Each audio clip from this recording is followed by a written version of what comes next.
अगर हम आयरन के ऑब्जेक्ट को हवा और पानी के कांटेक्ट में आने से रोक दें तो आयरन के रस्टिंग को रोका जा सकता है। तो आयरन के रस्टिंग को रोका जा सकता है कैसे? आयरन ऑब्जेक्ट को पानी और हवा के कांटेक्ट में आने से अगर रोक दिया जाए तो हम आयरन के रस्टिंग को क्या कर सकते हैं? रोक सकते हैं। क्लियर है? तो आयरन के रस्टिंग को कैसे रोका जा सकता है? आयरन के रस्टिंग को कैसे रोका जा सकता है? अगर हम आयरन ऑब्जेक्ट को पानी और हवा के कांटेक्ट में न आने दें या कांटेक्ट में आने से किसी तरह से रोक दें तो आयरन के रस्टिंग को रोका जा सकता है। अब आयरन के रस्टिंग को कैसे रोकें? तो हमने कहा आयरन को हमें किसी तरह से हवा के कांटेक्ट में आने से रोकना होगा, पानी के कांटेक्ट में आने से रोकना होगा, और इन सबको किया जा सकता है 4-5 मेथड्स दिए गए हैं। तो आयरन को रस्टिंग से बचाने के लिए हमें क्या क्या उपाय करना चाहिए? आयरन को रस्टिंग से बचाने के लिए हमें क्या क्या उपाय करना चाहिए?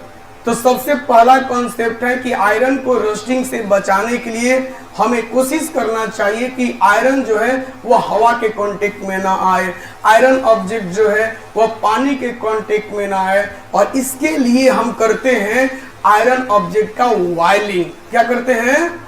वायल का लेयर उसके ऊपर चढ़ा देते हैं। हम उनका ग्रीसिंग करते हैं। क्या करते हैं?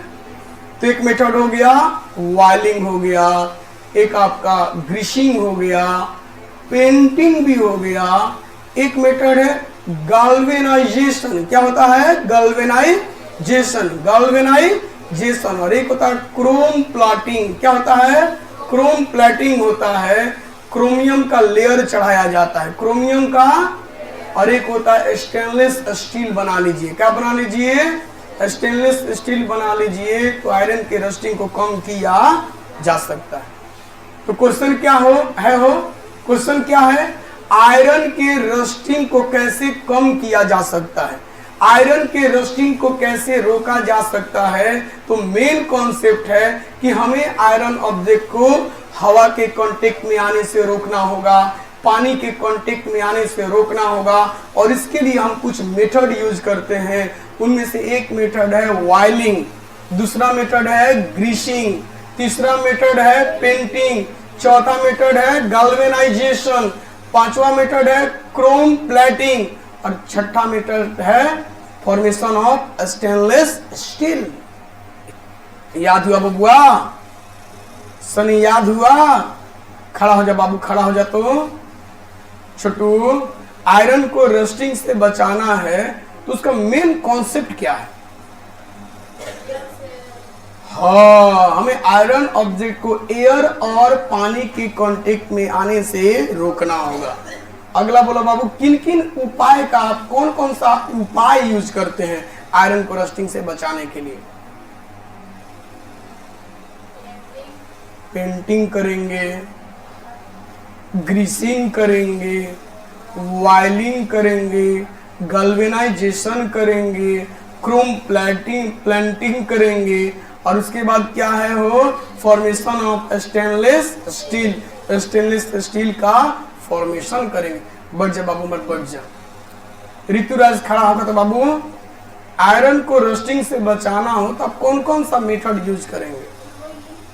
वायलिंग करेंगे, ग्रीसिंग करेंगे, formation of steel, galvanisation, painting, और ये क्रोमियम का लेयर चढ़ाएंगे। क्या बताएंगे? चढ़ाएंगे क्रोमियम का लेयर। बढ़ जा बाबू, बढ़ जा। याद हो गया? छोटू तू खड़ा होगा। आयरन को रस्टिंग से बचाना है या रस्टिंग को कम करना है तो मेन कॉन्सेप्ट क्या है? अगर हम किसी भी मेथड का यूज करके आयरन को हवा और पानी के कांटेक्ट में आने से अगर रोक दें तो हम रस्टिंग को कम कर सकते हैं। कौन कौन से मेथड? क्रोम प्लेटिंग, वायलिंग,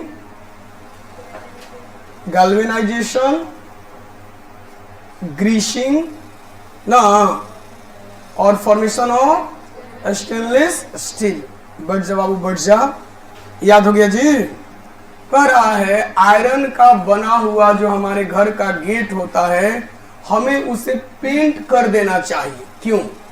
हमारे घर में लगा हुआ आयरन का जो गेट है हमें उसको क्या करते रहना चाहिए, माने टाइम टू टाइम पेंट करते रहना चाहिए। क्यों?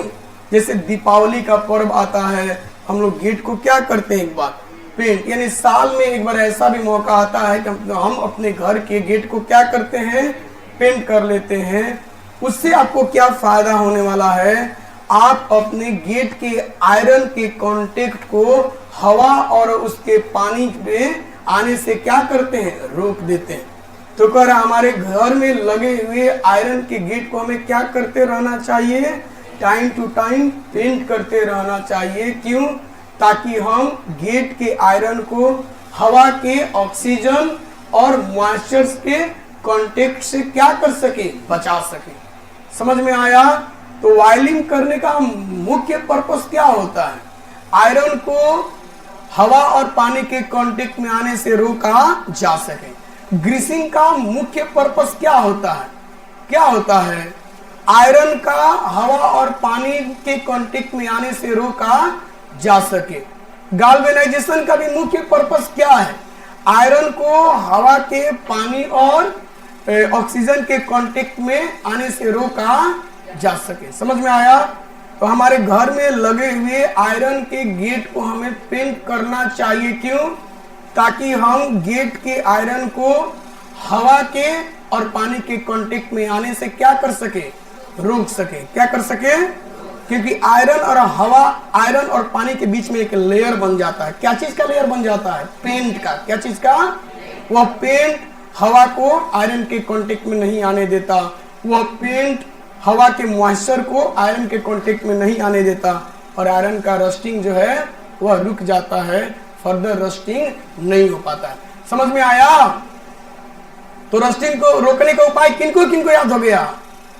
भाई सबको याद होना चाहिए। याद हो गया? ठीक है। हम लोग पेंटिंग क्यों करते हैं आयरन ऑब्जेक्ट का? ताकि आयरन का हवा और पानी से कांटेक्ट को रोक सके, यही ना? ठीक है। वायलिंग क्यों करते हैं किसी आयरन ऑब्जेक्ट का? किसी भी आयरन ऑब्जेक्ट का हम वायलिंग क्यों करते हैं? ताकि हम आयरन का हवा और पानी से कांटेक्ट को रोक सके और आयरन को रस्टिंग से बचा सके। हम आयरन ऑब्जेक्ट का ग्रीसिंग क्यों करते हैं? ताकि आयरन का हवा और पानी से कांटेक्ट को रोक सके और उस आयरन को रस्टिंग से बचा सके। हम आयरन ऑब्जेक्ट का गैल्वेनाइजेशन क्यों करते हैं? ताकि आयरन ऑब्जेक्ट का या आयरन का हवा के, ऑक्सीजन और पानी से कांटेक्ट को क्या कर सके, रोक सके और आयरन को रस्टिंग से बचा सके। सबका एक ही आंसर है, आयरन को रस्टिंग से क्या कर सके, बचा सके। और उसके लिए हम एक ही उपाय करते हैं, कोशिश करते हैं कि आयरन पानी के कांटेक्ट में ना आए और आयरन हवा के कांटेक्ट में ना आए। समझ में आया बबुआ? Very very good. आइए थोड़ा जान लें गैल्वेनाइजेशन क्या है। गैल्वेनाइजेशन क्या है? आयरन का गैल्वेनाइजेशन क्या है? आयरन के ऊपर, आयरन ऑब्जेक्ट के सतह के ऊपर एक जिंक के पतले लेयर को चढ़ाने के प्रक्रिया को क्या कहा जाता है? गैल्वेनाइजेशन। क्या कहा जाता है? आयरन ऑब्जेक्ट के सतह के ऊपर जिंक के पतले लेयर को चढ़ाने के प्रक्रिया को क्या कहते हैं? गैल्वेनाइजेशन। अब ये जिंक का पतला जो लेयर है वो आयरन को रस्टिंग से बचाने का काम करता है। कैसे?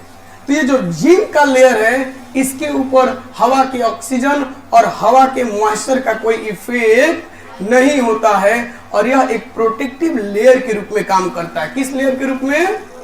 किसके लिए प्रोटेक्टिव लेयर के रूप में काम करता है? आयरन के लिए। किसके लिए? और आयरन को फर्दर रस्टिंग से बचाने का काम। समझ में आया बुआ? समझ में आया? तो गैल्वेनाइजेशन का मतलब क्या है? आयरन ऑब्जेक्ट के ऊपर जिंक के लेयर को चढ़ाने के प्रक्रिया को क्या कहते हैं?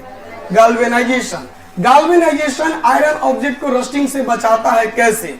तो आयरन ऑब्जेक्ट के ऊपर बने हुए जिंक के जो लेयर होते हैं उनके ऊपर हवा के, गैस और उसके मॉइस्चर का कोई इफेक्ट नहीं होता है, और यह जिंक का लेयर आयरन के लिए एक प्रोटेक्टिव लेयर के रूप में काम करता है, आयरन के फर्दर रस्टिंग को रोकने का काम करता है। किनको किनको क्लियर हो गया बबुआ?